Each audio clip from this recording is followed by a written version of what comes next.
Hello बच्चों। आज का हमारा टॉपिक है धारिता अर्थात कैपेसिटेंस। धारिता का अर्थ है धारण करने की क्षमता। इसको हम समझने के लिए उदाहरण लेते हैं।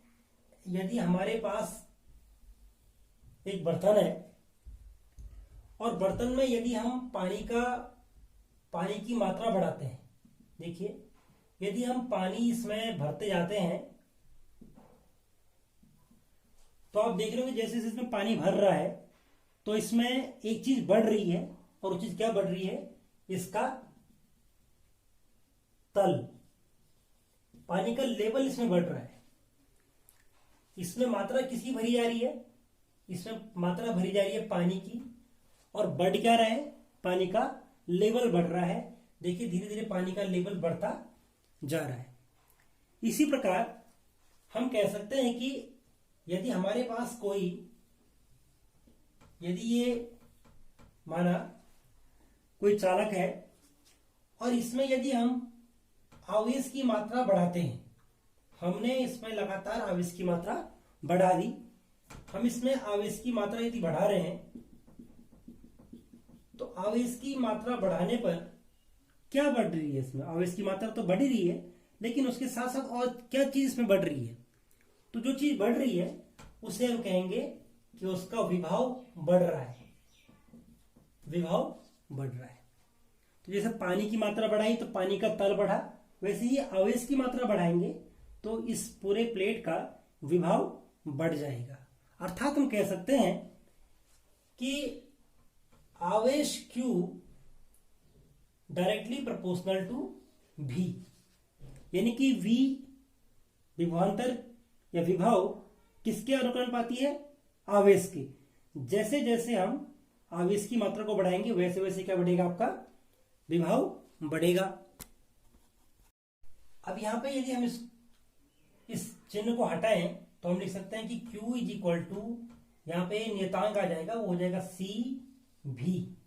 तो C को हम क्या बोलेंगे? C को हम कह सकते हैं, C क्या है? चालक की धारिता। चालक की धारिता। तो Q क्या है? आवेश, V क्या है? विभव, और C क्या है? चालक की धारिता है। तो C इज इक्वल टू क्या हो जाएगा? हम कहते हैं C इज इक्वल टू हो जाएगा आपका, C is equal to Q upon V। C is equal to क्या हो गया आपका? Q upon V। अर्थात धारिता की परिभाषा क्या हो जाएगी? किसी चालक की विद्युत धारिता उसके आवेश ग्रहण करने की क्षमता है। देखिए जैसे हम जानते हैं कि ये जैसे एक बर्तन था और बर्तन में हम एक निश्चित मात्रा तक ही पानी को भर सकते हैं। अगर हम ज्यादा पानी इसमें भरेंगे तो क्या हो जाएगा? पानी यहां से गिरना शुरू हो जाएगा। यानी कि हमने जितना पानी इसमें भरा तो उसका तल एक स्तर तक बढ़ गया। ज्यादा पानी भरने से पानी इसमें से लीक होना शुरू हो गया। इसकी भी अपनी धारिता है, अपनी क्षमता है इसकी। माना 1 लीटर 2 लीटर, जो भी बर्तन की अपनी क्षमता होती है, वैसे ही चालक की भी अपनी क्या होती है? एक क्षमता होती है। हम उसको माना हमने इसको आवेशित किया, हमने इसको कुछ आवेश दे दिया और इसका क्या, देखिए हम इसको लगातार क्या दे रहे हैं? आवेश दे रहे हैं। और साथ में क्या बढ़ रहा है? इसका विभव बढ़ रहा है। हम दे रहे हैं आवेश और बढ़ क्या रहा है? विभव बढ़ रहा है। लेकिन ऐसा नहीं है कि यदि हम इसको आवेश देते रहे और इसका विभव भी लगातार बढ़ता जाए। एक सीमा आएगी जबकि क्या हो जाएगा? एक ऐसा समय आएगा कि हमने इसको आवेश दिया और आवेश यहां वातावरण में वो लीक होना शुरू हो जाएगा। तो आवेश की मात्रा उसमें लगातार निरंतर नहीं बढ़ सकती है। एक समय के बाद वो वायुमंडल में एक प्रकार से लीक होना शुरू हो जाता है। तो उसकी भी अपनी क्षमता है। आवेश को अपने अंदर रखने की क्षमता है। उसी को हम क्या बोल रहे हैं? विद्युत धारिता कह रहे हैं। हम धारिता के मात्रक के बारे में पढ़ेंगे। तो देखिए Q का मात्रक है आपका कूलाम और विभव का मात्रक है वोल्ट, तो हम कह सकते हैं कि विद्युत धारिता का मात्रक क्या हो जाएगा, इसका जो मात्रक है वो हो जाएगा कूलाम, कूलाम प्रति वोल्ट, इसका मात्रक हो जाएगा। या इसको हम फेरड भी कहते हैं, क्या कहते हैं, फेरड, और इसको कैपिटल एफ से इसको डिनोट करते हैं। तो विद्युत धारिता का मात्रक क्या है, कूलाम प्रति वोल्ट या फेरड इसका मात्रक है। अब हम डिफाइन करेंगे कि एक फेरड किसे कहते हैं, एक फेरड या विद्युत, एक फेरड कैसे डिफाइन करेंगे। तो देखिए, अगर आपको एक फेरड निकालना है तो आप लिख सकते हैं, तो यहां पे भी ये एक कूलाम होना चाहिए और ये नीचे क्या होना चाहिए, एक वोल्ट होना चाहिए। तो एक फेरड को हम कैसे डिफाइन करेंगे, तो हम कह सकते हैं कि किसी चालक, कोई चालक है, किसी चालक की धारिता एक फेरड होगी यदि एक कूलाम आवेश देने पर, एक कूलाम आवेश देने पर चालक के विभव में 1 वोल्ट की वृद्धि होती है। यदि किसी चालक को 1 कूलाम आवेश देने पर, 1 कूलाम आवेश देंगे, उसके विभव में 1 वोल्ट की वृद्धि हो, तो उस चालक की धारिता कितनी होगी, 1 फेरड होगी। तो हमने देखा कि धारिता का मात्रक क्या है, फेरड है, फेरड हमने इसका मात्रक पढ़ लिया। लेकिन एक फेरड जो होता है, या फेरड जो होता है बहुत बड़ा मात्रक है, फेरड धारिता का एक बहुत बड़ा मात्रक है। और व्यवहार में हम क्या करते हैं कि बहुत छोटे छोटे मात्रक यूज करते हैं, जैसे माइक्रोफेरेड। तो एक microfarad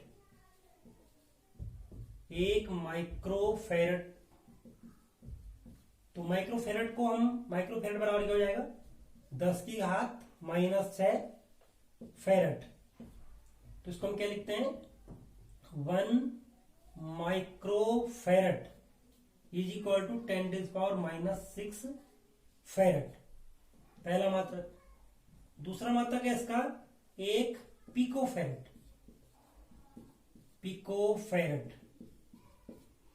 is equal to 10⁻⁻12 farad, या सिंबॉलिकली इसको लिख सकते हैं 1 picofarad is equal to 10⁻⁻12 farad. अगला टॉपिक हम लेंगे विलगित गोली चालक की धारिता। यहां पर हमने एक गोली चालक लिया हुआ है जिसको कि हम +Q आवेश दे रहे हैं। जब हम इसको आवेश देते हैं तो यह आवेश समान रूप से इस गोली चालक पर समान रूप से वितरित हो जाता है, यानी कि फैल जाता है। इस प्रकार से ये पूरा का पूरा पृष्ठ, जो गोली पृष्ठ होगा, उसे हम समविभव पृष्ठ भी कह सकते हैं, क्योंकि पृष्ठ के प्रत्येक बिंदु पर आवेश क्या है, समान है। और हम जानते हैं कि अगर ये समविभव पृष्ठ है तो विद्युत क्षेत्र रेखाएं क्या होती है, हमने देखा है कि जब कोई समविभव पृष्ठ है तो विद्युत क्षेत्र रेखाएं उस पृष्ठ पर लंबवत होती है। अब ये लंबवत कैसे होंगी, तो इसको इस प्रकार दिखा सकते हैं कि ये इस प्रकार से विद्युत क्षेत्र रेखाएं यहां से बाहर निकल रही है, ऐसे करके। तो ये रेडियली आउटवर्ड, यानी कि त्रिज्या के रूप में बाहर निकल रही है, और माना एक है इसकी त्रिज्या है स्मॉलर।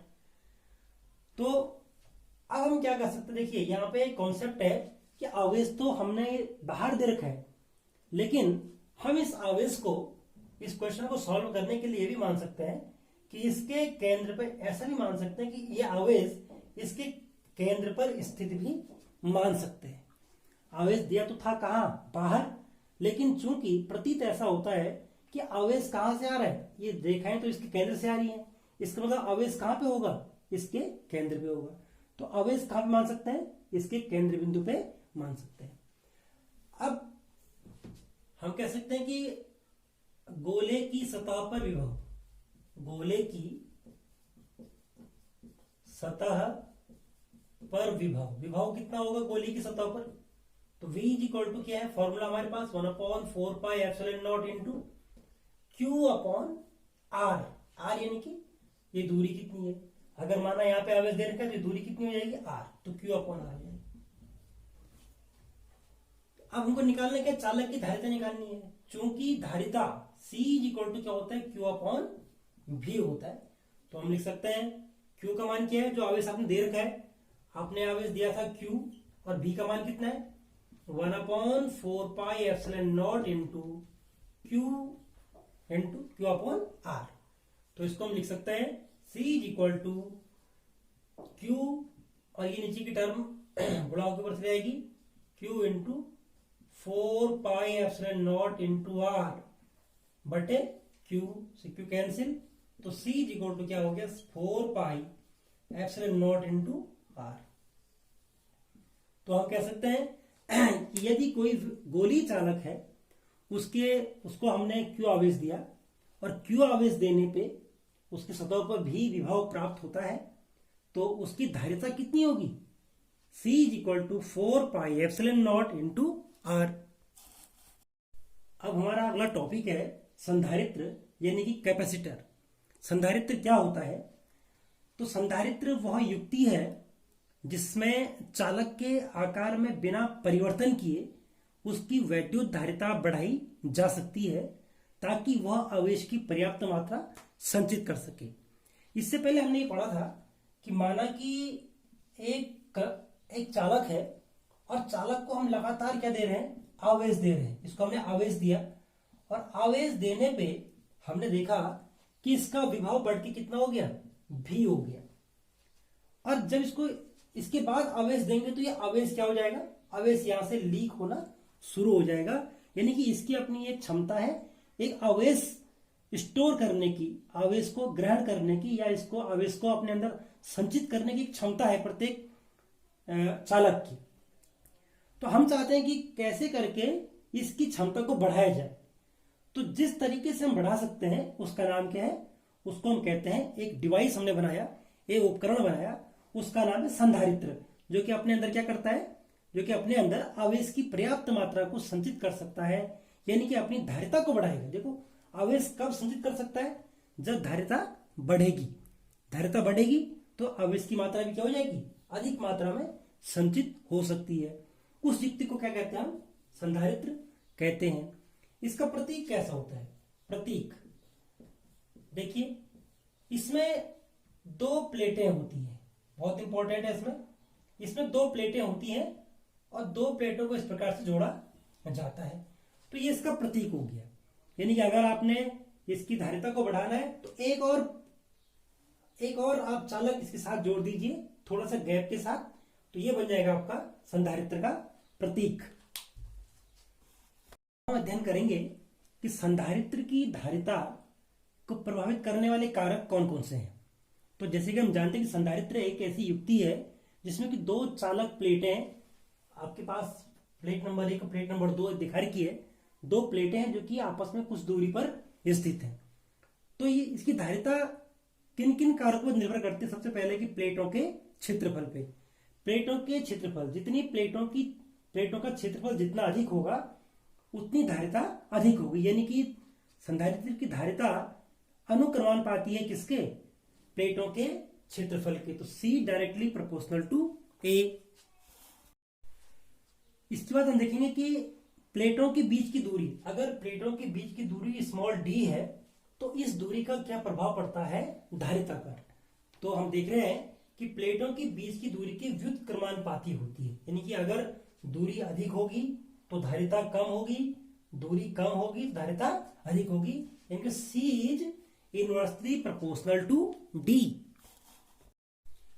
अगला पॉइंट है कि प्लेटों के बीच के माध्यम पर, देखो यदि ये दो प्लेटें हैं और इसके बीच में हम क्या करते हैं कि कोई पदार्थ रखते हैं जिसका कि परावैद्युतांक K है, परावैद्युतांक क्या है, K है, जैसे कि कांच हो गया, अभ्रक हो गया, माइका हो गया, कोई परावैद्युत पदार्थ हम इसमें रखते हैं, तो हम देखते हैं कि इस संधारित्र की धारिता क्या हो जाती है, बढ़ जाती है। तो कोई किसी पदार्थ को रखा और पराविद्युत पदार्थ यदि रखेंगे तो इस संधारित्र की धारिता क्या हो जाएगी, बढ़ जाएगी। तो हम कह सकते हैं कि C directly proportional to K। यहां पे K क्या है, K है आपका पदार्थ का परावैद्युतांक। इसको हम पहले पार्ट में डिस्कस कर चुके हैं कि K इज इक्वल टू है आपका एप्सिलॉन अपॉन एप्सिलॉन नॉट।